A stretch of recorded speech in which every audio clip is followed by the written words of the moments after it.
Bem, esse material está disponível na página, é protegido por senha. Então a senha para esse período vai ser forma de Jordan.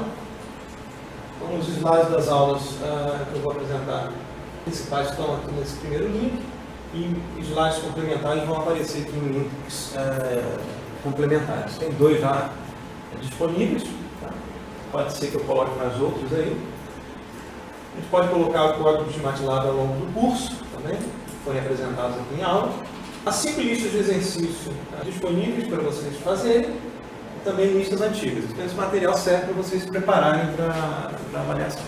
Todos esses arquivos, né, em geral, são arquivos do tipo zip, compactados com senha de abertura forma geral, do jogo pequeno. Bem, então, para começar o curso, a gente precisa, digamos, caracterizar o que é, né, a área de processamento digital de sinais. Então, a área de processamento digital de sinais tem a ver com 2 aspectos fundamentais: representação de sinais e manipulação de sinais. Tá? A representação de sinais pode ser variada, né, de acordo com o domínio de interesse, pode ser um domínio temporal, pode ser um domínio frequencial, um domínio específico de interesse. E a gente quer, tendo uma representação do sinal, ser capaz de modificar esse sinal de alguma forma, segundo uma prescrição, segundo um determinado objetivo. Tá? Então a gente vai verificar a parte de representação de sinais, tanto no domínio do tempo, quanto no domínio transformado, ou no domínio da frequência, e também mecanismos que a gente pode utilizar para modificar esses sinais. Tipicamente, o enquadramento que é utilizado para essa área é a área de sistemas lineares. Tá? Então a gente vai manipular sinais através de sistemas, e segundo algum tipo de objetivo especificado. Tá? Se a gente pensar em termos de processamento de sinais em geral, isso não necessariamente implica o processamento digital de sinais. Tá? Quando a gente está falando de processamento digital de sinais, a gente quer manipular sinais, a gente vai caracterizar qual é a acepção que a gente está dando para sinais, usando o computador. Né? Existe processamento de sinais no mundo analógico, no mundo do contínuo. Isso é feito por computadores analógicos ou sistemas analógicos. Você manipula sinais de forma analógica. Aqui, quando está no curso de modelagem computacional, a gente quer ter a possibilidade de manipular sinais já no domínio digital. Tá? E como a gente fica alterando, né, fica oscilando entre o domínio analógico e o domínio digital, a gente vai ver como é que a gente transforma sinais do domínio analógico para o domínio digital, e como é que a gente volta, né, do domínio digital para o domínio analógico, que é um domínio de fato em que a gente interage no dia a dia. Se a gente for parar para pensar, esses slides eles foram produzidos no domínio digital. Eu entrei lá num software, produzi essa imagem, que é uma matriz, né, de valores, é uma matriz com um determinado tamanho, e cada cor dessa representa um número, uma tripla de números. Então, eu gerei isso no domínio digital, não tem nada a ver com o domínio analógico, vai partir da geração desse conteúdo no domínio digital, e tem um sistema que está transformando essa matriz de números em uma coisa que a gente consegue visualizar, um sinal no domínio analógico. Então, o computador, através da placa de vídeo, transforma esse sinal puramente digital, matricial, num sinal elétrico, e tem um outro dispositivo que transforma esse sinal elétrico num sinal de luminosidade. Okay? E a gente consegue perceber isso através dos nossos sentidos. Então, uma das vantagens do domínio digital é que, uma vez você tendo digitalizado a informação e tendo a possibilidade de manipulá-la, se a manipulação não for estocástica, ou manipulação determinística, isso é repetível, né?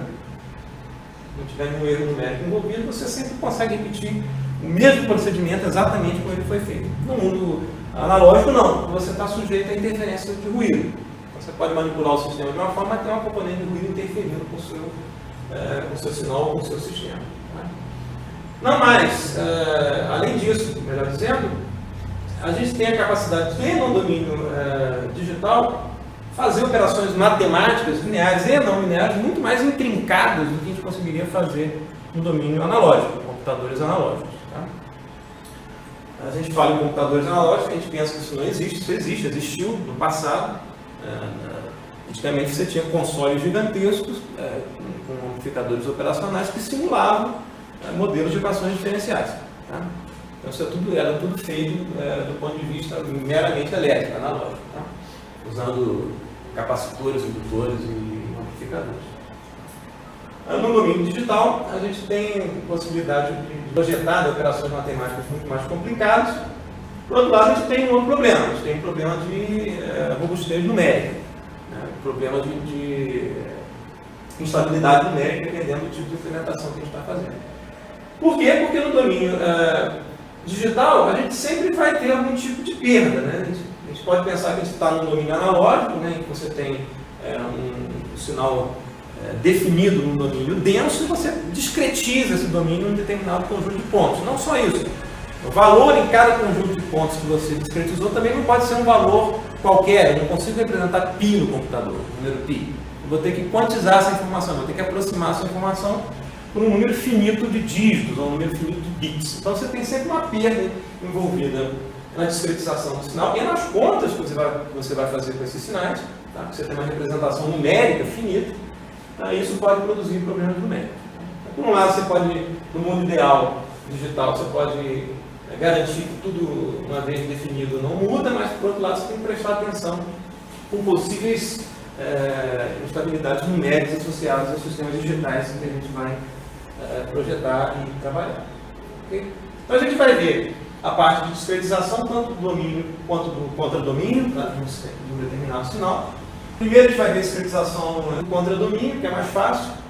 E mais no meado do final a gente vai ver a discretização do domínio. Okay? Boa tarde, seja bem-vindo. A área de processamento de sinais, ela usa como ferramentas, né? Hoje em dia é uma área tão transversal quanto álgebra linear. Né? É uma área que usa ferramentas como álgebra linear, análise numérica, probabilidade, se a gente estiver trabalhando com processamento estocástico de sinais, não é o nosso caso aqui, que vai ver um curso totalmente no domínio determinístico. Tá?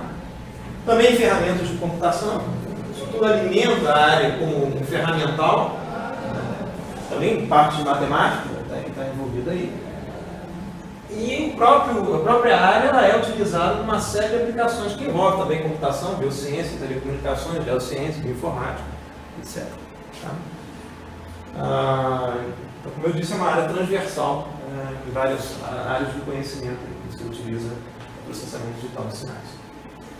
Uma cadeia típica do processamento digital de sinais envolve, como eu falei, você sair do mundo analógico, transformar esse sinal numa representação que seja tratável no computador e, se for desejável, voltar para o mundo analógico, apresentar essa informação novamente para o usuário final, que pode ser o ser humano. A gente vai ter que ter um sentido analógico envolvido aí, seja visão, audição, etc. Então, tipicamente, você está no mundo analógico, vai medir um sinal no mundo analógico, está falando de grandeza aqui, tá? Tipicamente grandeza dimensional. A gente vai precisar fazer algum tipo de condicionamento nesse sinal analógico antes de discretizar essa informação. A gente vai ver isso com cuidado no curso, não no início, mas no final do curso, na segunda metade do curso. Existe um estágio chamado conversor analógico digital, que é o chamado AD, que vai transformar esse sinal analógico em uma sequência de números. Esse processo vai envolver a discretização do domínio e a discretização do contradomínio. Então, nessa seta verde aqui, a gente tem uma sequência de números. Essa sequência de números vai ser manipulada por um bloco, que é um processador digital de sinais. Ele vai receber sequências e entregar sequências, ou sinais de dimensão maior, podem ser vetores e entregar vetores, ou imagens, ou matrizes e entregar matrizes. Tá? Então, você tem um sinal modificado na saída do processador digital de sinais. E, se você quiser, você pode reconstruir essa informação novamente para o domínio analógico através de um conversor digital analógico, né? Que vai dar conta de pegar aquela sequência de números, se for, por exemplo, um sinal em uma dimensão, e interpolar aquilo para criar novamente um sinal contínuo, tá? Domínio contínuo. Então, essa é a cadeia típica. Tem uma outra figura mais ilustrativa disso aqui no outro slide. Tá? Pensando aqui no caso de um sistema acústico, né? A gente usa toda hora aí no celular, toda vez que a gente fala no celular, isso que acontece. Você tem um transdutor eletroacústico, um microfone, que é sensível a variações de pressão atmosférica em relação à pressão atmosférica.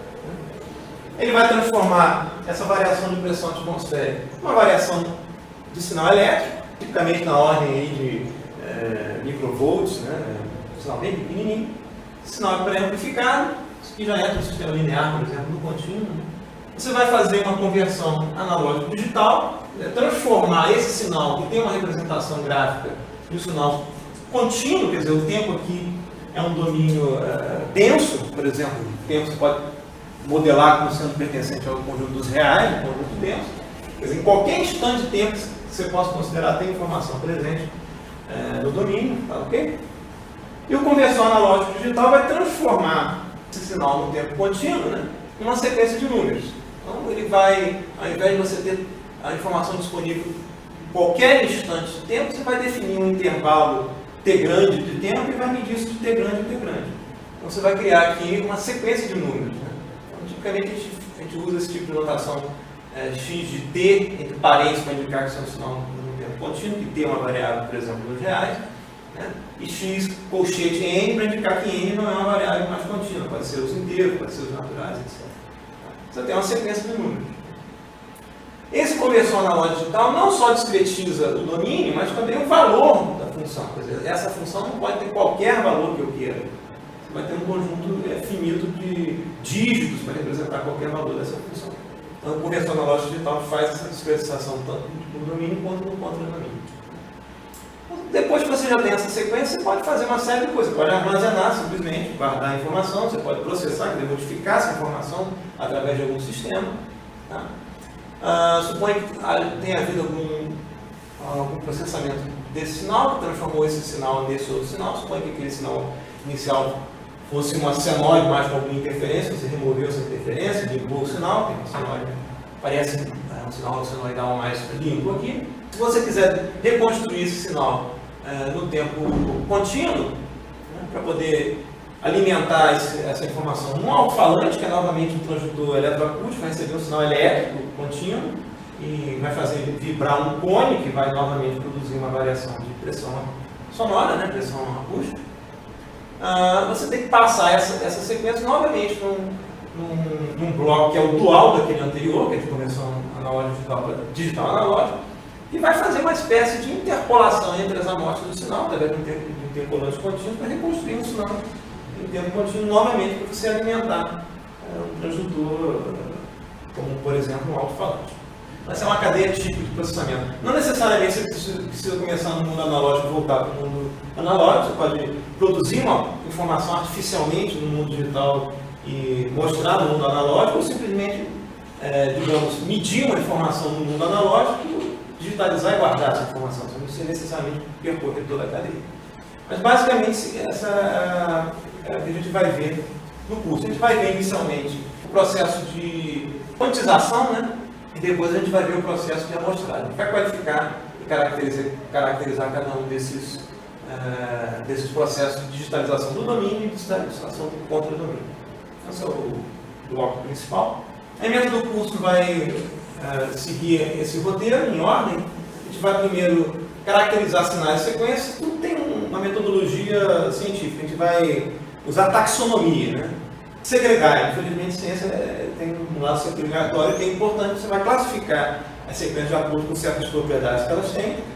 Depois a gente vai trabalhar a quantização escalar uniforme, que tem a ver com uma daquelas quantizações feitas pelo conversor analógico digital. Um estágio apenas, não a discretização do domínio, mas só a discretização do contra-domínio. Depois a gente vai fazer a mesma coisa para sistemas. Né? Aqui a gente vai ver classificação e representação de sinais. Depois a gente vai ver classificação e representação de sistemas, que são operadores que vão modificar sinais. Depois a gente vai, isso tudo no domínio do tempo, depois a gente vai ver o domínio transformado, que é a transformada Z. E associada à transformada Z como particularização, a gente vai ver a resposta de frequência. E a transformada de Fourier, de sinais discretos, de sequência, são particularizações da transformada Z. Depois a gente vai ver uma outra representação mais rica de sinais e sistemas, que é a representação em espaço de estados.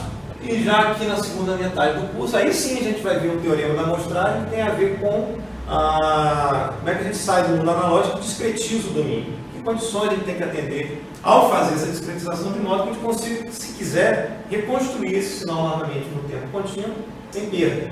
E por fim a gente vai ver a chamada de Fourier discreta, né? e uma versão rápida, computacionalmente, da execução dessa transformada. E, por fim, mais como conteúdo informativo, a gente vai ver noções de projetos de fios digitais e estimação de sinais e parâmetros. Referência bibliográfica principal do curso é o livro do Oppenheim, Discrete Time Signal Processing. Coloquei aqui a versão de 89, mas tem a versão de 2009, tem a edição mais nova disponível. Tem na biblioteca talvez 2 ou 3 versões e edições do livro. Tá? Tem outras, eu não vou seguir a risco, tudo que vai ser dito no curso praticamente está no Oppenheim. Mas tem outras bibliografias também, o Quartz, Heiken, tem bibliografia também em português, o livro do professor Diniz, Instrumento Digital dos Sinais. Tá? A última referência aqui que fala de processamento estocástico de sinais, a gente vai ver passando no último tópico do curso, que é a estimação de sinais e parâmetros. Como eu falei para vocês, o curso vai ser todo no domínio determinístico, você não vai trabalhar com sinais estocásticos. Mas no último tópico, a gente pode ter uma visão também estocástica desse tipo de problema. Tá? O material do curso, além das referências bibliográficas, vocês têm disponíveis os slides, que está apresentando aqui, e também outras demonstrações disponíveis no MATLAB, etc. Nós vamos fazer 2 avaliações escritas, teóricas, tá? Eu pré-marquei as datas 27 de outubro e 15 de dezembro. 15 de dezembro é a semana de provas, desse período, tá? Meada da semana de provas, seria na quinta-feira da semana de provas. Tá? 27 de outubro é uma data tentativa aí de a gente fazer a primeira avaliação, mais ou menos no meio do curso. Tá? Cada uma delas varia entre 50% de peso, e tem a tabela aqui da conversão das notas, né? Numéricas dos conceitos, taxas de nota para conceito.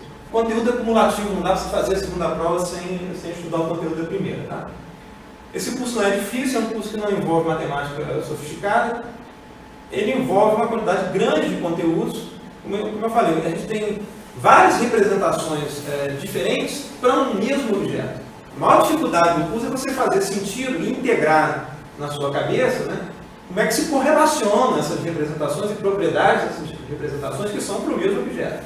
O curso, em geral, ele digamos, robusto para quem estuda. Você pode resolver um problema dependendo do seu interesse. Você pode resolver um problema no tempo, pode resolver um problema no domínio transformado. Muitas vezes você olha, tem um caminho mais fácil aqui ou ali. Você tem, digamos, diversidade da forma de resolver um determinado problema. Mas você só ganha esse feeling uma vez que você entende como é que são essas representações, como é que você lida com essas representações e como características de uma determinada representação são portadas para uma outra representação. Essas coisas têm que fazer sentido intrínseco. Tá? Então, a dificuldade maior do curso não é a matemática, mas sim fazer sentido de todos os conhecimentos que a gente vai ver acerca das representações de sinais e de sistemas. Tá? Isso tudo está muito intrincado entre as representações. Então, eu sugiro dar um enfoque importante em termos de estudo para a primeira avaliação, porque a segunda avaliação você já tem um acumulado maior de coisas para ver. Tipicamente, pela experiência que eu tenho, os alunos tendem a ter um desempenho menor na segunda avaliação, porque viram mais recentemente o último conteúdo do que na primeira avaliação. Então, tentem dar um reforço no estudo para a primeira avaliação.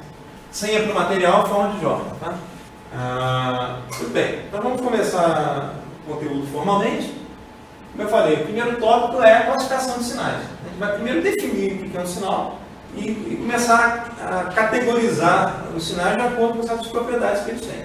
Depois vai ver alguns sinais básicos. Por que sinais básicos? Porque a gente vai construir sinais mais complicados através de sinais mais básicos. Por exemplo, você tem uma função complicada para representar, a gente já vê em matemática que eu posso representar essa função com série de Taylor, por exemplo. O que você está fazendo? Você está escrevendo uma função que é mais complicada de representar por funções que são mais simples, funções polinomiais. Você pode truncar a série, aproximar aquela representação para algo mais simples, né? Vai ter um erro envolvido, mas você está trabalhando com funções mais simples. Mesma coisa na expansão em série de Fourier. Você está pegando um sinal mais complicado e representando isso através de senos e cossenos. Então a ideia é você conhecer os sinais básicos, porque você vai usar esses sinais básicos como tijolinhos, digamos assim, para construir sinais mais complicados. Tá? Isso é importante de uma área de pesquisa chamada análise, né? Porque você, ao decompor o seu sinal complicado num sinal que é básico, num conjunto de sinais mais básico, facilita a análise do conteúdo desse sinal. Que componentes são formantes desse sinal. A gente vai ver propriedade desses sinais básicos também, como é que a gente opera com esses sinais. Né? Operações básicas como soma, multiplicação, etc. A gente vai ver como é que a gente faz isso. Então, a primeira coisa que a gente vai ver é o que a gente está definindo como sinal. A gente está entendendo o sinal como uma função. É mais fácil de a gente usar esse tipo de modelo para trabalhar mais facilmente com sinais. Então, sinal é uma função que existe em um determinado domínio, né, e tem valores no contradomínio. O domínio da dita função pode ser o conjunto dos naturais ou o conjunto dos inteiros. É tipicamente esse domínio que a gente vai utilizar no caso de sinais discretos, são sequências de números. Você vai ter o domínio como se fossem indexadores, né, de elementos num vetor. Se a gente pensar em sinais em tempo contínuo, você pode ter o domínio como um subconjunto dos reais ou um domínio de maior ordem. Você pode ter um conjunto de vetores, pode ter um conjunto dos complexos, ou em Rn, por exemplo. Você pode ter um plano, um cubo como domínio. Tá? Subconjunto dos reais ou um subespaço de ordem maior. A mesma coisa para o contradomínio ou codomínio. Tá? Eu tenho um sinal que é uma função que recebe valores num domínio e entrega valores num contradomínio. Pode ser conjuntos inteiros, conjuntos reais, complexos ou qualquer subespaço de ordem maior. Eu posso ter um sinal definido num plano entregando uma tripla de números, por exemplo. É um sinal que teria um domínio que seria no R vezes R e entregaria um R vezes R vezes R, por exemplo. Então, isso é basicamente uma definição que tem a ver com modelagem. Você pode, inclusive, modelar um determinado sinal multidimensional, a gente vai ver a classificação do sinal quanto a dimensão, de forma diferente de acordo com a sua conveniência. Dimensão de sinais. A dimensão do sinal é a dimensão do domínio do sinal. Basta olhar o domínio do sinal, isso indica para você qual é a dimensão do domínio. Então, o sinal vai ser unidimensional se ele é a função de uma variável independente unidimensional. Normalmente, sem perda de generalidade, a gente chama esse domínio de tempo. A gente vai tratar os sinais aqui como se o domínio fosse tempo. Isso não é necessariamente sempre. Se você estiver tratando uma imagem, por exemplo, não tem tempo envolvido. Você tem espaço como domínio contra espaço. O sinal é bidimensional se ele é função de duas variáveis independentes. Então, você tem um sinal aqui, como exemplo, S3, né, que depende de x e y, né, e tanto x quanto y pertencem aos reais. Você vê que x é uma dimensão e y é outra dimensão. Então, você tem um S3 cujo domínio é um plano x e y. E ele entrega valores 5x mais y ao cubo. Ele vai entregar valores reais. Então, isso é uma função R vezes R em R. Você pode ter, por exemplo, a função S4 de Z, 1 dividido por Z menos 1. Tá? Mas cuidado, né? Tem muita gente que olha, o sinal tem uma dimensão que só tem um Z aqui. Tem que olhar qual é a dimensão de Z. Tá? Se Z, por exemplo, pertence aos complexos, né? Os complexos são definidos num plano. Você tem parte imaginária e parte real. Como se fosse um R2, né? Você tem duas componentes para produzir um número complexo. Então, isso é um sinal bidimensional. Como você está fazendo uma conta com Z, o resultado dessa conta para um determinado valor de Z vai produzir um número complexo. Então, S recebe valores complexos e entrega valores complexos. Não é uma função de complexo dos complexos. O sinal é multidimensional se ele for função de 3 ou mais variáveis. Por exemplo, aqui, o S5 x, y, z, eu tenho que olhar quem são x, y e z. Né? Se os três forem pertencentes aos reais, são um sinal de 3 dimensões. Eu não estou entrando no mérito de qual é a dimensão do contradomínio. A dimensão do sinal é a dimensão apenas do domínio. Aqui a gente tem alguns exemplos de sinais. Um sinal unidimensional, por exemplo, um canal de sinal de voz. A gente tem na variável independente o tempo, a função entrega valores que são de amplitude. Tá? A gente viu lá no caso do microfone, né? O microfone ele sente variação de pressão sonora, transforma aquilo em uma variação de sinal elétrico. Você está olhando a amplitude de variação em função do tempo. Não confundir, pessoal, o que você precisa para mostrar o sinal, que é uma imagem, com a dimensão do sinal. Esse sinal que é um sinal com uma dimensão apenas, que é o tempo. Você pode modelar isso como o tempo pertencente aos reais. Se quiser, pode modelar isso como o tempo pertencente aos inteiros também. O sinal foi discreto. Tá? No caso do sinal bidimensional, se você tiver uma imagem em níveis de cinza, né, você tem domínio que é um plano, né, espaço contra espaço, né, vertical e horizontal, e o nível de cinza vai ser o valor que a função vai entregar. Então, isso vai ser, você pode dizer que esse sinal, essa matriz estaria em n vezes n e entregaria um valor inteiro, um valor em n também. Tá? Se você tiver um vídeo, por exemplo, né, em tons de cinza, né, você tem, além de espaço e espaço, tem mais uma variável que é o tempo. Você está mostrando frame a frame ao longo de tempo. Você tem um sinal tridimensional, multidimensional.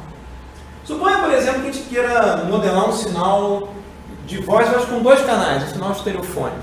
Quais seriam as opções que a gente poderia fazer para isso? Suponha que você tenha um sinal canal esquerdo, né? Vou botar no tempo contínuo, T pertencente aos reais. Você vai dizer que isso aqui é o canal 1 de T, um sinal qualquer. E você tem um sinal, que é o canal direito, de T, vou chamar isso aqui de canal 2.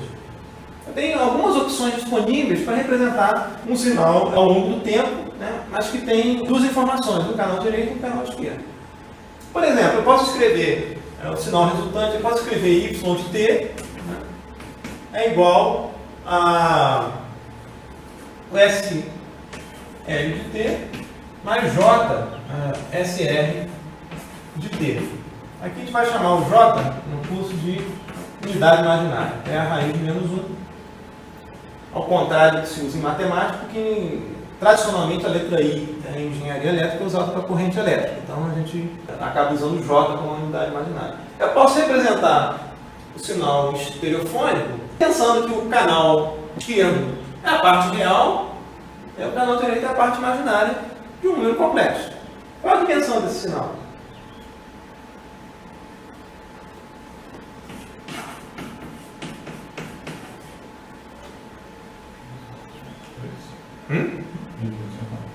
Por que bidimensional? O domínio só tem uma variável que é o tempo, e o tempo pertence a R. Então, o domínio de R é 1, isso é um sinal unidimensional. Isso é uma forma de ver. É a única forma que eu tenho para representar o sinal? Não, né? Eu poderia dizer que se eu quisesse formalmente escrever, né, eu diria que Y, né, é uma função definida de Q em Q. Isso é definido dos reais, que é o tempo, complexo. Para cada tempo que eu escolhi aqui, eu botei a parte real associada ao tempo e a parte imaginária associada ao outro canal. Tá? Eu posso escrever de outra forma. Eu posso dizer que eu posso escrever aqui y de t é um vetor, não? Eu não poderia fazer isso. É o SL de t, o SR de t. Alguém ficaria zangado com essa modelagem? Novamente, qual é a dimensão de y?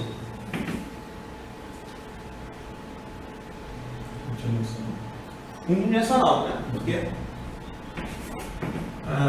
Ele é de R, né? Tem R. Não é R2. Um vetor não é R2. Para cada valor de t aqui, eu estou entregando um vetor com duas componentes. Eu posso também pensar em algum outro tipo de modelo. Que tal eu escrever o sinal estereofônico como y de t k? Isso aqui vai ser igual eu vou usar o k como indexador aqui do C1 e C2, por exemplo. Tá? Como é que a gente pode escrever esse sinal? Eu posso escrever isso como CK, né, de T, né, para cá igual a 1 e 2. Eu produzi agora um sinal bidimensional. Eu tenho duas dimensões no domínio. Uma que é uma dimensão nos reais e uma outra dimensão num conjunto que tem dois elementos, 1 e 2. Né?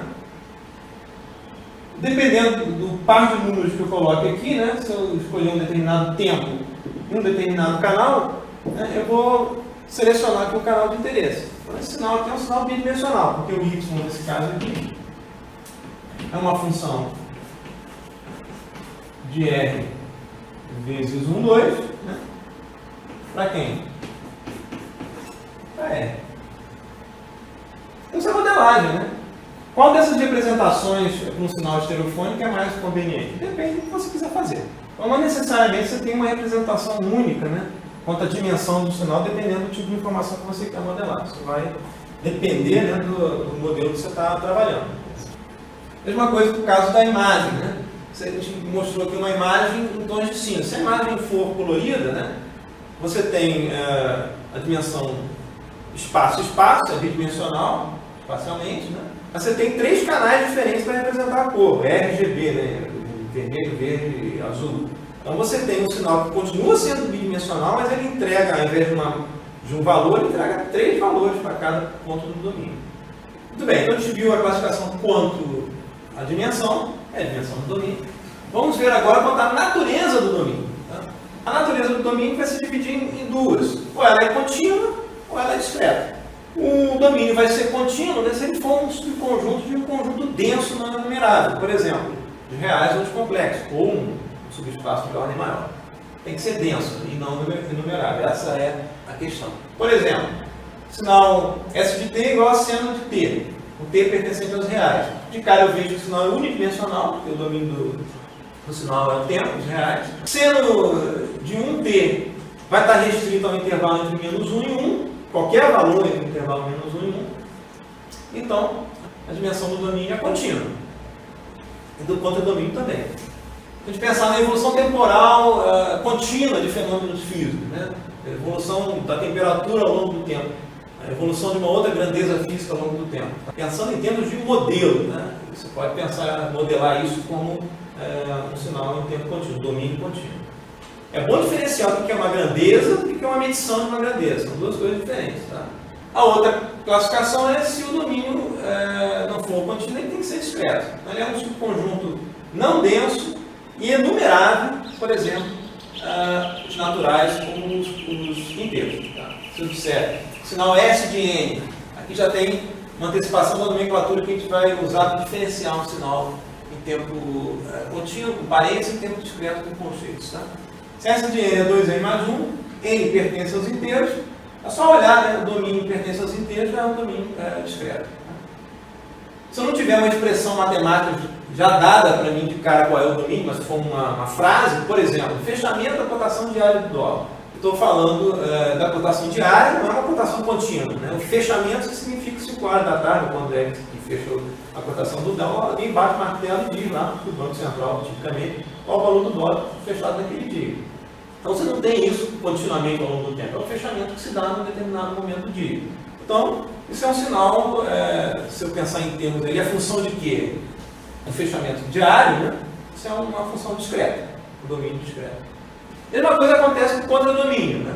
Pode ser analógico, ou pode ser contínuo ou discreto. Aqui já estou colocando uma outra nomenclatura que é utilizada na prática, né? Sinal analógico e sinal digital. A gente vai ver a diferenciação dessas nomenclaturas.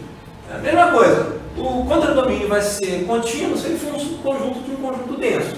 Reais, complexos, ou qualquer espaço, subespaço de ordem maior, desde que seja denso. Tá? E vai ser discreto, né? Se for um conjunto não denso enumerável, tipicamente os inteiros ou os naturais. Por exemplo, a população da enésima geração de uma dada espécie. Você não vai contar a população como uma fração de alguma coisa, são números inteiros, tem tantos indivíduos, um número inteiro natural de indivíduos. Né? Então, pela construção do problema, né, essa função entrega um valor nos naturais. Então, o codomínio é discreto. A gente pode pensar, um exemplo, em biologia, né? As bases ATGC de uma sequência de DNA. Você só tem esses 4 valores para esses nucleotídeos, mais nada. Então, se você tiver lá uma hélice de DNA, são esses 4 valores que você tem. Qual é o domínio disso? A gente não tem nem noção, a gente da área de exatos, nem noção do que é esse domínio. Então, não interessa qual seja o domínio, contra o domínio desse sinal representado, modelado, tem 4 possibilidades de saída. A gente pode, por exemplo, aplicar um operador não linear, que é o operador sinal, aquela função que a gente viu antes, que era o sinal seno de T. O sinal vai ser 1 se o argumento for positivo, 0 se o argumento for nulo e menos 1 se o argumento for negativo. Então você tem 3 possibilidades de saída para essa função. Menos 1, 0 e 1. Você vê que é um sinal em tempo contínuo, se a gente pensar que T é os reais, mas o contradomínio é dado por apenas 3 pontos, se eu quiser modelar dessa forma. Então, a gente tem domínio contínuo e discreto. Quando o domínio contínuo e discreto tem 4 possibilidades, né? Essa curva em azul, tempo contínuo e amplitude também contínua. Tá? A gente pode ter esse caso aqui embaixo, em que eu discretizei aquela curva azul, quer dizer, eu discretizei o tempo em intervalos uniformes, mas estou preservando os mesmos valores da função, tá? Dos pontos de discretização. Significa que o tempo agora é discreto, mas a amplitude pode assumir qualquer valor naquele intervalo entre menos 100 e 100. Qualquer valor real, por exemplo. Π, essa função passar por π em algum instante de tempo mostrado, eu consigo representar a função dessa forma.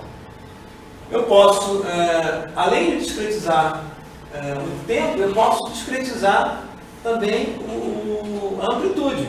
Eu não permito, por exemplo, que a amplitude passe a assumir qualquer valor, né, entre menos 100 e 100, mas eu determino um conjunto fixo, finito, de níveis em que essa amplitude pode assumir algum valor. Eu estou quantizando essa nomenclatura, quantizando o valor de amplitude. Por exemplo, essas duas amostras aqui, que tinham alturas diferentes, passam a ser quantizadas no mesmo nível, a mesma altura, que é o que é feito nessa figura aqui, no canto superior direito, né? Eu mantive o domínio contínuo, tá, e discretizei apenas o contradomínio. Quer dizer, permito continuamente variar no domínio, mas a amplitude não pode assumir qualquer valor, ela só assume um daqueles patamares que estão definidos ali entre menos 100 e 100. Essa representação gráfica está um pouco incompleta, mas tipicamente isso aqui implica você ter um intervalo aberto num determinado ponto e fechado no outro, tá? Você tem continuamente o domínio definido, mas o contradomínio está discretizado. É importante fazer uma diferenciação entre o que é contradomínio e o que é imagem. Você pode definir um domínio do contínuo, mas calhar da função só tem imagem num conjunto enumerável de números. Tá? Por exemplo, eu posso definir aquela função sinal, né, S de t igual ao sinal de sin de t, eu posso definir dos reais nos reais, se eu quiser, e contradomínio é os reais, se eu definir dessa forma, mas cara que a saída da função só tem 3 valores na imagem. Então é uma diferença sutil entre o que é imagem e o que é contradomínio. Isso é mais uma questão de como que você define as funções. Tá? No curso, a gente vai trabalhar com esse sinal aqui. Ó. É um sinal que a gente vai discretizar no tempo, essa é uma sequência de valores, e a gente vai assumir que essa sequência, cada uma das amostras, cada um dos pontos dessa sequência, pode assumir qualquer valor real. O computador não vai trabalhar com essa sequência aqui. Vai trabalhar com essa aqui. Ele não consegue representar números transcendentais, π, raiz de 2, nada disso, matíssima, periódica, qualquer coisa dessa natureza que tem infinitas casas decimais.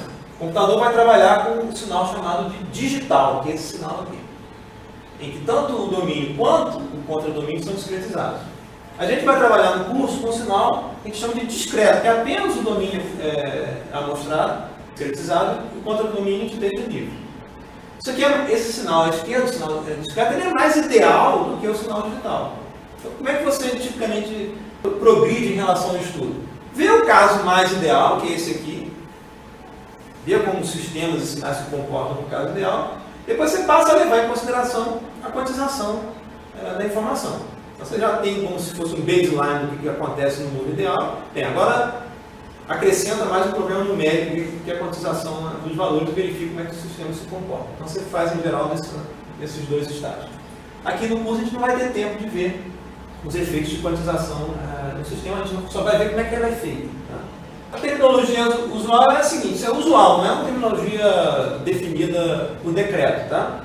A gente vai dizer que a amostragem tem a ver com a discretização da variável independente, tempo, por exemplo, tá? Ou do domínio. Né?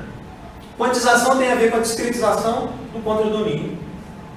O sinal analógico é aquele que tanto domínio e contradomínio são contínuos. O sinal discreto é aquele que o domínio é discreto, mas o codomínio é contínuo. Uma versão mais idealizada do mundo digital. Né? E o sinal digital é aquele real, né? Em que tanto o domínio quanto o contradomínio são discretizados. Tá? Você tem uma sequência de números e cada valor da sequência de números não é representado, né? Escrita como um número indefinido de casas decimais. Tá? No mais, a gente está falando de casas decimais aqui porque é conveniente trabalhar no sistema decimal. O computador vai trabalhar no sistema binário. Então você vai representar o sinal no sistema binário com um conjunto finito de bits, tá? Um número finito de bits. Em relação à amostragem e à quantização, isto é, discretização tanto do domínio quanto do contradomínio, ela pode ser uniforme ou pode ser não uniforme. Uniforme significa que você está dividindo um determinado intervalo do domínio ou do contradomínio em pedacinhos iguais. Quantização não uniforme, você está justamente violando a uniformidade da quantização. Muitas vezes a quantização não uniforme ela é feita você pré-distorcendo o sinal, através de uma curva não linear, por exemplo, e aplica a quantização uniforme. Já usa tudo que a gente sabe da quantização uniforme, que é mais bem comportada, pré-distorce o sinal de forma que o efeito final seja uma quantização não uniforme. A gente não vai ver quantização não uniforme, você vai ver a uniforme. Uma das questões fundamentais que a gente vai ver na segunda parte do curso é como é que a gente garante, né, para um sinal discreto, em que a gente só discretizou o domínio, manteve o contradomínio imutável, né, como é que a gente consegue produzir uma sequência através de uma discretização e, a partir da sequência, retornar o sinal analógico que deu origem à sequência sem qualquer perda. Quem responde essa questão para a gente é o chamado teorema da amostragem, que a gente vai ver lá no final do curso. Existe um critério que tem que ser atendido para que a gente consiga garantir essa reconstrução perfeita do sinal. Eu saio do tempo contínuo, discretizo e volto para o mesmo sinal do tempo contínuo sem perda alguma. A quantização do contradomínio, que a gente chama de quantização, ela envolve perda irremediável. A quantização do domínio não. Ela pode ser feita de forma perfeita, tá? No mundo ideal. Então vamos ver, dúvidas até então? O tópico de quantização escalar uniforme. O que é a quantização? É você pegar o contradomínio, a gente está falando aqui de discretização do contradomínio. Pegar um determinado contradomínio, que seria um conjunto denso, por exemplo, de reais, e vai dizer que não consigo representar qualquer número dentro desse intervalo denso. Eu vou ter um determinado número finito de níveis possíveis para representar essa informação dentro desse intervalo. Essa é a ideia. Então, a quantização é um mapeamento não linear, por exemplo, dos reais nos inteiros. Eu coloquei inteiros entre aspas ali, porque é um número, não necessariamente inteiro, mas que eu posso transformar num número inteiro desde que eu multiplique por 10 elevado a algum valor, alguma potência. É um número transformável num número inteiro. Então, tipicamente, a gente vai representar o sinal, o valor quantizado como x subíndice q, a partir de um valor x não quantizado, e o xt vai ser dado pela aplicação de um operador não linear q grande sobre o x. Tipicamente, o operador q vai ser uma função do tipo arredondamento, função teto, função chão. Função chão, por exemplo, é o maior inteiro menor ou igual a. Do ponto de vista prático, né, xq vai ser representado por um número finito de dígitos. Se ele é representado por um número finito de dígitos, né, eu posso multiplicar por 10 elevado a uma determinada potência e transformar isso num número inteiro. Por exemplo, suponha que x seja igual a π, um número irracional π. Se eu quiser representar π com 3 dígitos, o que eu faço? Eu quero produzir um xq que é 3,14, 3 dígitos para representar π. A forma simples é pegar o valor de π, que é o x, multiplicar por 100, aplicar um operador floor, aplicar um operador chão. Então, 3,1415 qualquer coisa vai virar 314,15, etc, etc. Quando eu aplico o operador for, eu fico com 314, se eu dividir por 100 novamente, eu passo a ter 3,14. Mas 3,14 não é inteiro. Se multiplicar por 100 é 314. Tá? Então aquele z, entre aspas, quer dizer que eu estou transformando num número que é levável através de uma multiplicação por 10 a uma determinada potência a um número inteiro. Não é necessariamente um número racional, porque números racionais podem ser dízimas periódicas. Então tem que ser um número que possa ser levado num número inteiro. Por isso que eu coloquei lá o z, entre aspas. Essa é a ideia do quantizador. Há dois tipos de quantizadores clássicos na literatura. Tem esses nomes em inglês, o mid-Pratt e o mid-Rice. A gente vai ver o porquê disso. Tá? Então, primeiro a gente vai ver o caso ideal, depois a gente vai ver o caso prático. Isso aqui é matemática, né? Abstrata. Depois a gente vai ver a realidade dos fatos. Para o matemático, você pode dizer lá, né? O x está entre mais infinito e menos infinito, né? Como se isso fosse algo prático. Né? E a saída do quantizador vai ser um número infinito de níveis. Então, você tem as duas funções características dos quantizadores, a gente vai ver que isso é caso ideal, depois a gente vai ver o caso real. Tá? Então, o quantizador do tipo mid-thread é dado por essa conta simples. Você vai pegar o valor de x naquele intervalo, subtrair meio, aplicar o operador floor, o operador chão, e somar 1. Isso equivale a fazer o arredondamento do valor de x. O operador, ou quantizador mid-rise, é uma operação mais simples ainda. Você vai pegar o valor de x, aplicar o operador floor, e somar meio. Note que o operador mid-rise, ele nunca vai produzir uma saída nula. Se x for 0, o floor de x sempre vai ser um número inteiro, eu estou somando meio aí, nunca vai valer 0. Por exemplo, é um tipo de quantizador bacana para você utilizar se você estiver fazendo uma conta com uma divisão. Por um determinado número, você não quer que ele nunca valha 0, Para evitar uma divisão por 0 computacionalmente falando, você pode usar para essa variável, você pode quantizá-lo em quantizador mid-rise, por exemplo. Do ponto de vista gráfico, olhando aí no intervalo x, no intervalo entre menos 3 e 3, a gente tem a curva característica do operador mid-thread à esquerda e do mid-rise à direita. Aí fica claro o porquê dessa nomenclatura. Thread em inglês é qualquer coisa associada a patamar. Por exemplo, uma soleira dessa de porta é um thread, uma banda de rodagem no pneu é thread. Os degraus, se você pensar em cada plataforma do degrau, isso é um thread.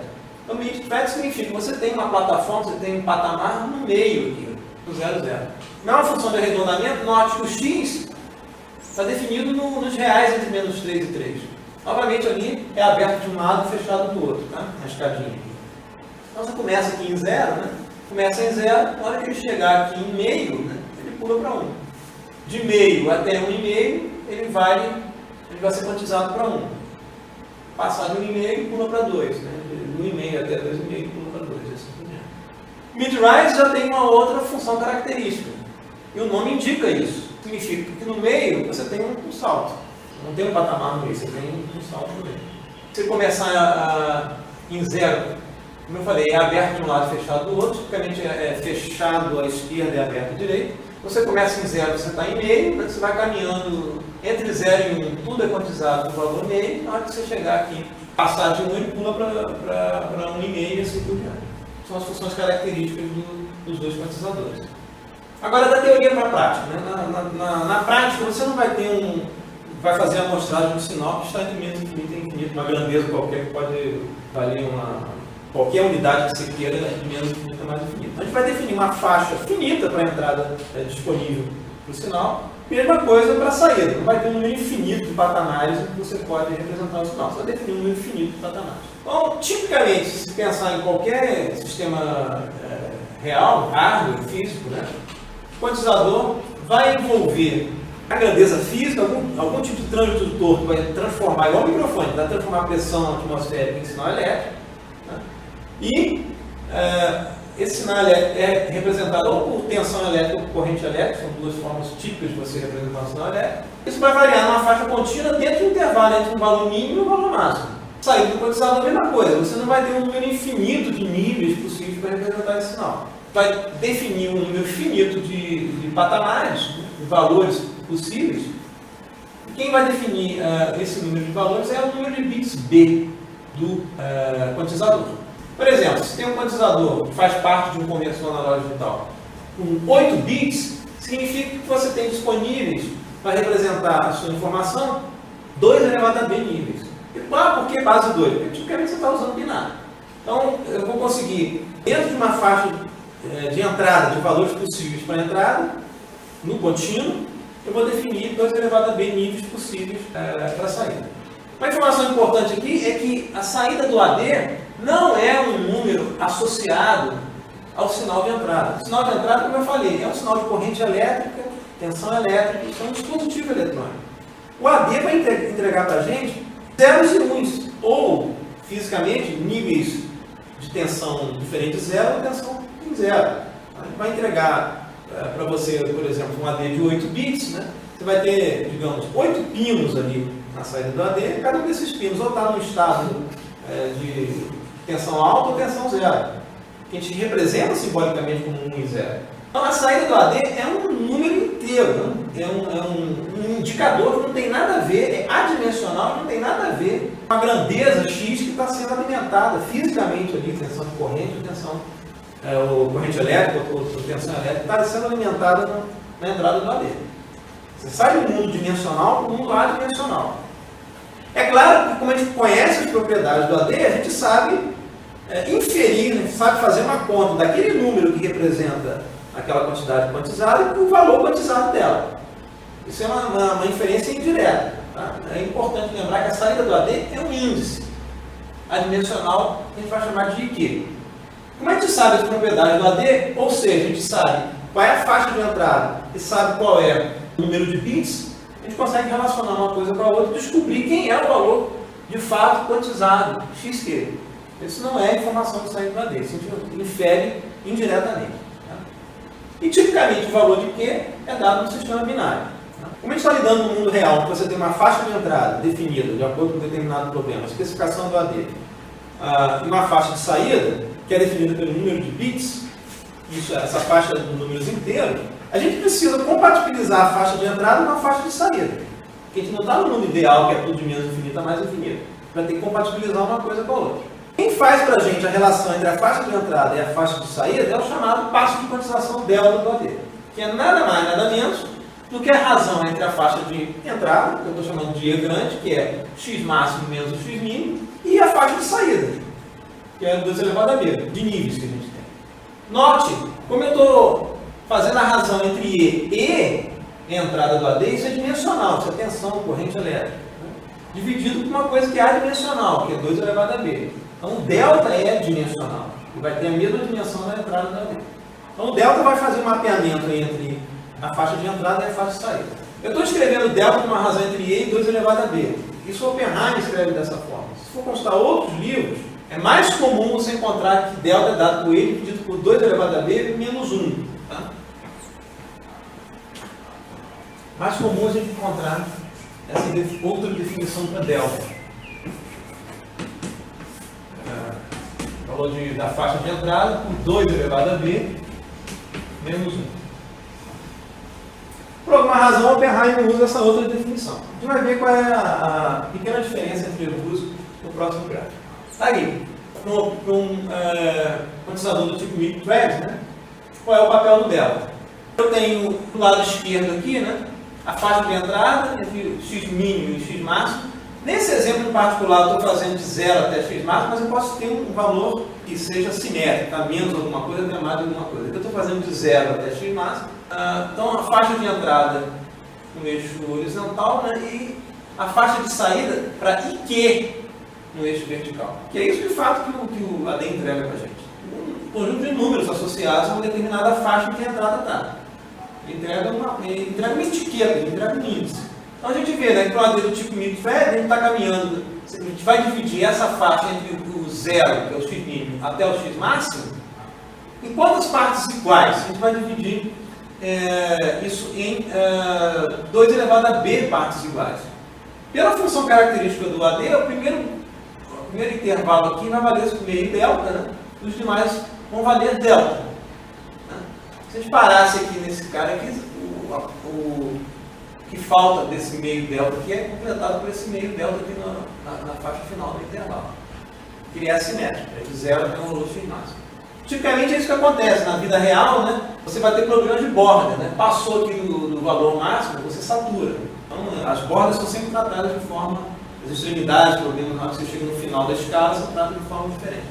Então, a gente vê aqui, né? Se eu dividir a faixa de entrada em 2 elevado a b valores, nota só qual é a diferença, né, entre você fazer E dividido por 2 elevado a b e fazer E dividido por 2 elevado a b menos 1. Essa faixa aqui é definida no contínuo. Então, essa faixa aqui vale x máximo, menos 0. A faixa para IQ é nos inteiros. Então, de 2 elevado a b menos 1 menos 0, se fosse contínuo, seria 2 elevado a b menos 1. Mas como é inteiro, é 2 elevado a b. Quando você conta nos inteiros é uma coisa, quando você conta nos reais é outra. O tamanho da faixa é outra. Daí a confusão de mais 1 menos 1 em relação à definição. Tá?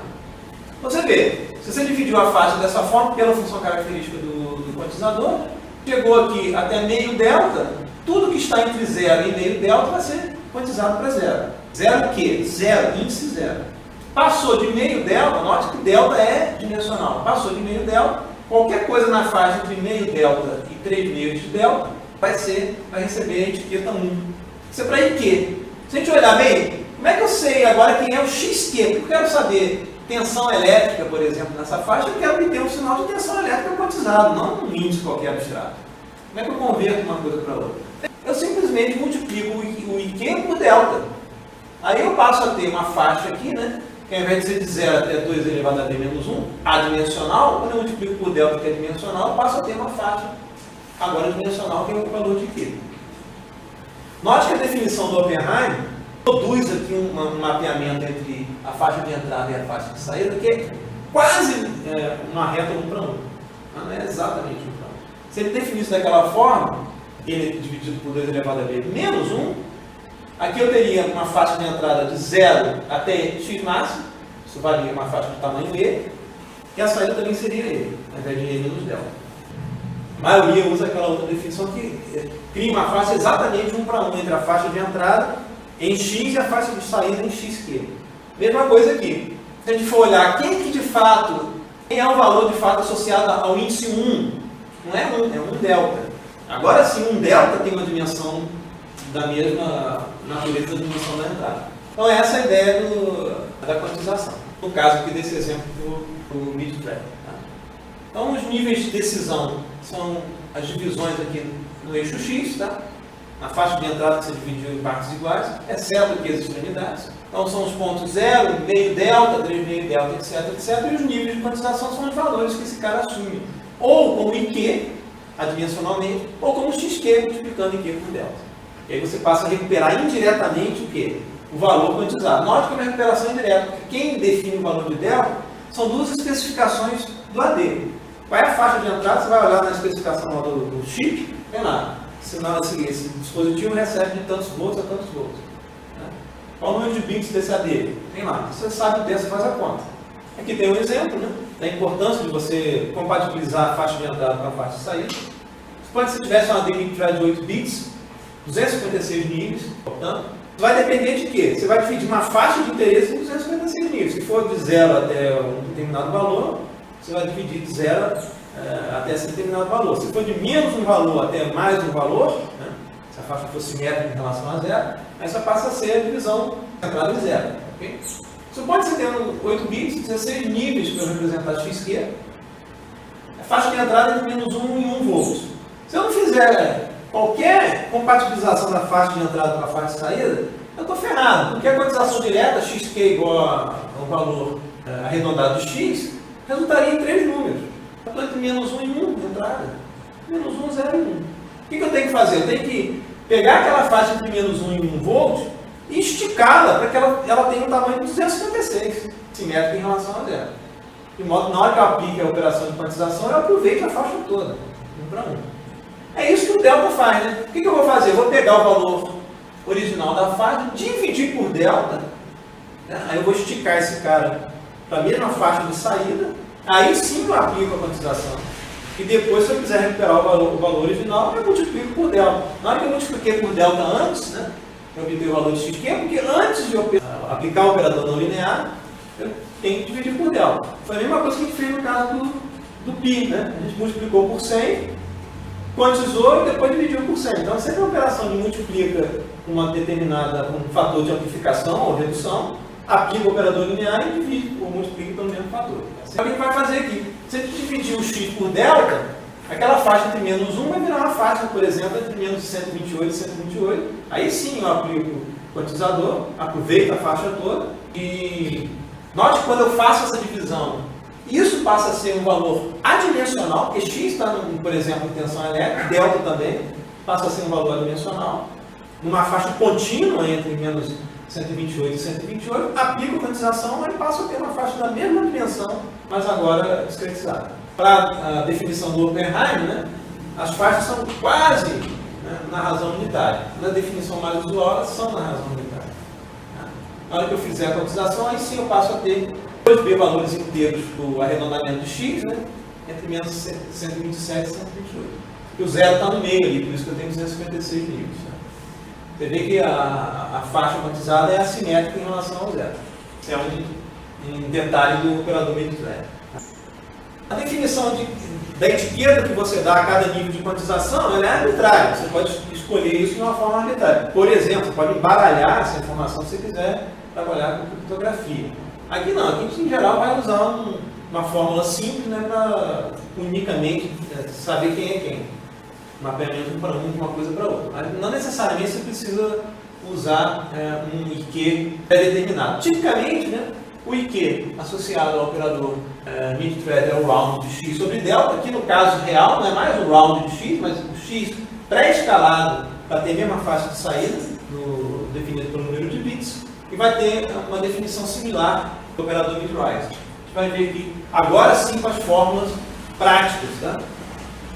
Conhecido a faixa de entrada e o número de bits, eu defino quem é o delta, ou daquela forma ali, mais comum, ou da forma do Oppenheim, você decide. Tá? No caso do operador mid-thread, o IQ é definido por essa expressão entre parênteses, que era igualzinha à equação característica do caso ideal, né? Sem dividir o x por delta. Esse é o valor de IQ. De fato, é a saída do quantizador. Se eu quiser recuperar o valor de xq associado, eu multiplico por delta. No caso do operador mid-rise, né? Uma definição de IQ possível, que é o operador floor da razão entre x e delta. Isso aqui é o valor de Q. Se eu quiser recuperar o valor de xq, né, eu somo um meio e multiplico essa soma de parênteses por delta. Isso é uma forma. A forma alternativa é você, ao invés de usar o operador chão, usar o operador teto. Ao invés de subtrair, de somar meio, você vai subtrair meio. Então, tipicamente, as operações envolvem um pré-escalamento e depois a compensação desse pré-escalamento, antes de você fazer a quantização.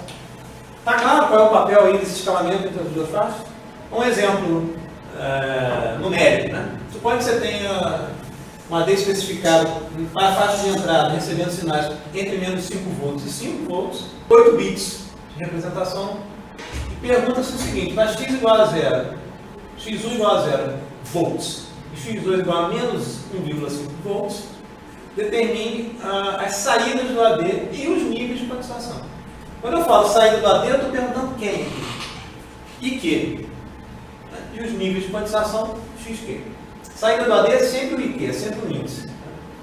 2 elevado a B, 256 níveis, eu calculo o delta, que vai ser mais 5 menos 5 é 10 volts, faixa de entrada aí, dividido por 2 elevado a 8, que é 256, aproximadamente 39 milivolts. Dimensional. Evitem sempre de aproximar essas coisas, façam as contas carregando as contas, porque essas aproximações são propagadas. Okay? O AD do tipo mid-rise, né? A gente viu duas opções, né? O IQ do mid-rise, a opção A e a opção B. Eu vou escolher a opção IQ igual ao operador floor da razão x sobre delta. Se aquela é o IQ que eu escolhi, saída do AD para os dois valores, né? x1 é igual a 0 volts. Então, o IQ vai ser 0 volts dividido por delta e eu aplico o operador chão. 0 dividido por qualquer coisa diferente de 0 é 0. Então, o IQ é igual a 0. Essa é a saída do AD, do quantizador. Qual é o valor de xq associado? O valor de xq vai ser 0 mais meio, entre parênteses, multiplicando delta, que dá um valor diferente de 0, que é a propriedade característica desse AD. Não representa o 0 como valor quantizado. Aproximadamente 0,0195. Para x2 é a mesma coisa. Menos 1,5 dividido por delta. Faço a conta, isso vai dar um valor igual a menos 39, um valor inteiro. Se eu quiser que isso é o valor de Q, saindo do AD, se eu quiser saber quem é o xq associado, 39 mais meio, entre parênteses, multiplicando delta. Você vai encontrar lá um valor associado. Antes disso, de eu ver, a gente ver esse exemplo terminar a aula, vamos ver um exemplo. Exemplo não, vamos lembrar, né, o que significa esse operador floor. Né? Que isso permite a gente voltar de x para xq e vice-versa. Né? Aqui a gente viu quem era x obteve IQ e depois xq. E se eu quisesse, uma vez dado xq ou dado IQ, qual é a faixa de x? Né? Precisa saber fazer essa conta. Né? E volta. A gente vai lembrar que esse operador floor, né, significa o seguinte: se eu disser que o floor do número A é igual a B, eu sei necessariamente que B pertence aos inteiros. Tá? E A aos reais.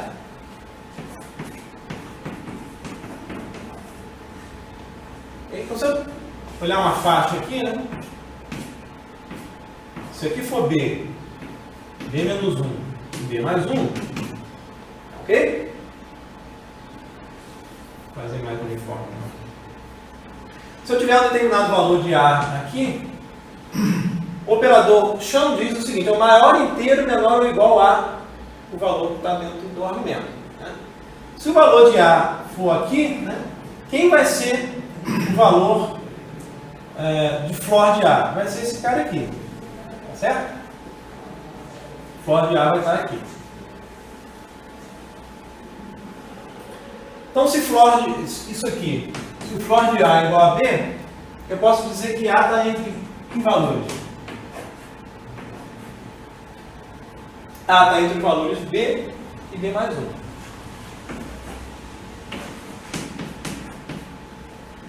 E note, né, flor é definido como o maior inteiro menor ou igual a, né?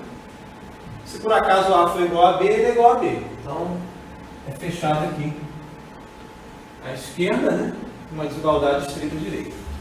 Tá?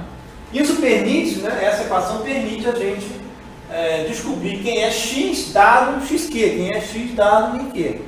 Né? Note que a gente definiu os IQs, né, sempre associados ao flor de alguma coisa, né, que é dependente de x. Se eu der um IQ e perguntar quem é o xq, você tem que fazer uma conta envolvendo essa desigualdade para descobrir quem é a faixa de x associada a um determinado valor de IQ. Mesma coisa com o mid-price e o mid-price. Tá? Não dá para fazer a demonstração no MATLAB, por exemplo, de uma quantização de escalar uniforme de uma imagem de 8 bits original, tem a quantizada em 3 bits e em 1 bit. Então, essa famosa imagem da lenda, 8 bits significa que uma imagem bidimensional, espaço, espaço, e você tem 2 elevado a 8 níveis possíveis, cada nível deles vai estar associado a um nível 0, por exemplo, está associado, se eu não me engano, ao pixel branco, né, e o nível 2 elevado a 8 está associado ao pixel preto, ok? E 2 elevado a 8 patamares entre uma coisa e outra que vão dar os níveis de cinza. A imagem em níveis de cinza, 8 bits são suficientes. Como é que se definiu isso? Experimentos. O pessoal que estava trabalhando em imagem digital resolveu discretizar a imagem com vários valores de bits e perguntar às pessoas: você percebe diferença? Elas começaram a perceber diferença, eles definiram que 8 bits é suficiente para a imagem em tom de cinza, em níveis de cinza, você não perceber a diferença. No caso, a quantização em 3 bits, né, você tem 2 elevado a 3, 8 níveis. Apenas 8 níveis de cinza para representar a imagem. 1 bit você tem 2, 0, 1. Branco e preto. A nossa capacidade cognitiva é tão fenomenal que a gente consegue olhar para essa imagem de zeros e 1s e identificar um padrão no rosto. Aqui vocês podem me perguntar: professor, você está trapaceando, não? Porque eu estou partindo de uma imagem que já está quantizada, eu não estou partindo de um domínio contínuo, nem de um contradomínio contínuo. Eu já estou partindo de uma imagem de 8 bits. Quer dizer, a entrada do meu sinal, o x meu, não é um x no contínuo, ele é um x, tem um determinado número de patamares. O modelo é o mesmo. Aquela imagem de 8 bits, apesar de já estar discretizada com 2 elevado a 8 níveis, tá? 256 níveis, eu finjo que aquilo é uma faixa de 0 a 256 no contínuo. Eu uso o mesmo modelo que a gente aplicou aqui. O que a gente está fazendo aqui não é uma quantização, é uma requantização. Você já tem um sinal quantizado e você está aplicando uma outra quantização em cima daquele sinal. O modelo é o mesmo. Qual é a faixa de entrada desse sinal aqui? 0 a 256. Mas já está discretizado. Paciência, é 0 a 256. Como se você pudesse colocar qualquer valor entre uma coisa e outra. Okay? Aplica o quantizador usando a fórmula. Então vamos ver aqui rapidamente no MATLAB. No nosso caso, né, é uma requantização. Eu carrego uma imagem, 8 bits, tá? É uma matriz. Eu não sei qual é o tamanho da matriz, mas eu sei que para cada elemento da matriz, né, você tem valores entre 0 e 256 nos inteiros. Tá? Então eu vou definir, eu vou mostrar a imagem. O MATLAB tem função, por exemplo, de ImShow para mostrar uma determinada imagem. Está lá. Quem vai ser a faixa de entrada? 2 elevado a 8 bits? 256 níveis, 255 menos 0. É a minha faixa de entrada. Posso definir a quantidade de bits da requantização, 3, por exemplo, eu te mostro lá no slide. Então eu tenho B, tenho a faixa de entrada. Se eu tenho B, a faixa de entrada, eu tenho delta, que é a razão entre a faixa de entrada E, que é 255, menos 2 elevado a B, já coloquei a definição mais usual, que é 2 elevado a B menos 1. Depois o que eu faço? Vou pegar e obter o valor de IQ. Qual é a definição do IQ? Um quantizador mid-thread que a gente viu aqui, né? É o valor de entrada dividido por delta menos meio, aplico o operador for a essa conta, somo 1. Essa é essa definição do operador que define o valor de IQ. Foi o que eu fiz aqui. Esse é o valor de IQ.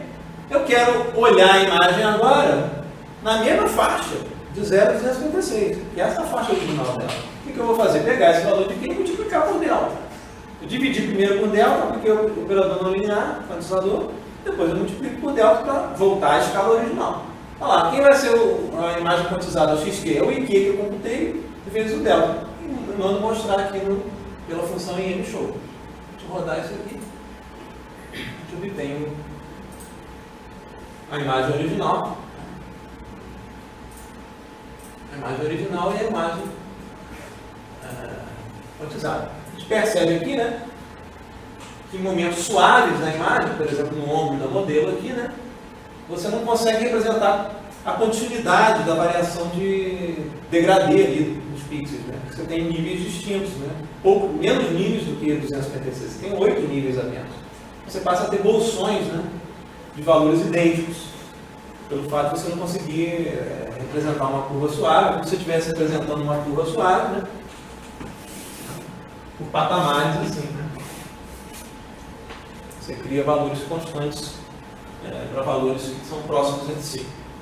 No caso do chapéu, da curva do chapéu, como o negócio está variando mais rapidamente, você não tem essa percepção visual. Se a gente resolver quantizar esse negócio com 1 bit, né, como a gente mostrou lá no exemplo, a gente vai ter uma imagem com 2 níveis, né? 0 e 0 e 1. Então, só é um exemplo de requantização. Rapidamente aqui, num caso de áudio, tá? Tem um sinal de áudio gravado tipicamente em 16 bits, se você pegar um CD, você tem um sinal representado, cada amostra do sinal, uma sequência de números. Entre um número e outro, você tem um intervalo de 1 sobre 44.100 segundos, né? Que é a discretização temporal, e cada número é representado com 16 bits. Então, você é de menos, e a faixa tipicamente é entre menos 1 e 1. Tá? Você pega a faixa entre menos 1 e 1 e divide a faixa em 2 elevado a 16 níveis. Quem disse que isso é necessário? Testes auditivos. Alguém resolveu quantizar o sinal usando faixas de bits muito maiores, com 16 bits para baixo, você começava a perceber diferença entre uma coisa e outra. Então o padrão foi definido para você não perceber qualquer diferença com 16 bits. Então, se eu quiser requantizar esse sinal, eu sei que a faixa já é discreta. Não tem problema nenhum. Eu finjo que é uma faixa contínua, eu sei que está entre menos 1 e 1, finjo que a faixa do meu AD simbólico, do meu AD computacional, é menos 1 e 1. Esse sinal em particular está quantizado com 24 bits. Né? Nem está com 16 bits, está com 24 bits. Se eu quiser requantizá-lo para um número B de bits, né, eu vou fazer a mesma coisa. Né? Eu quero, por exemplo, quantizar esse sinal com 3 bits. Né? Qual é a faixa de entrada? Eu sei que a faixa pelo padrão entre menos 1 e 1, o E é 1 menos 1, que é 2.